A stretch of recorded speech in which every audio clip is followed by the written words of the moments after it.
গায়িকা প্রস্মিতা পালের সঙ্গে অনুপম রায়ের বিয়ের খবর প্রকাশ্য আসতেই শুরু হয় হইচই। শুধু তাদের নিয়ে আলোচনা নয়, বারবার ফিরে এসেছে আরও একজনের নাম।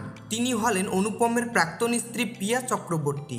7 বছর সংসার শেষে 2021 সালে বিবাহ বিচ্ছেদ হয় এ জুটির। গত বছরের নভেম্বরে পিয়া বিয়ে করেন অভিনেতা পরমব্রত চট্টোপাধ্যায়কে। এরপর থেকে নিন্দা থেকে সম্বেদনা, নানা রকম আলোচনার কেন্দ্রে শুধুই ছিলেন তিনি। অনুপমের বিয়ে নিয়ে কথা বলেছেন পিয়া।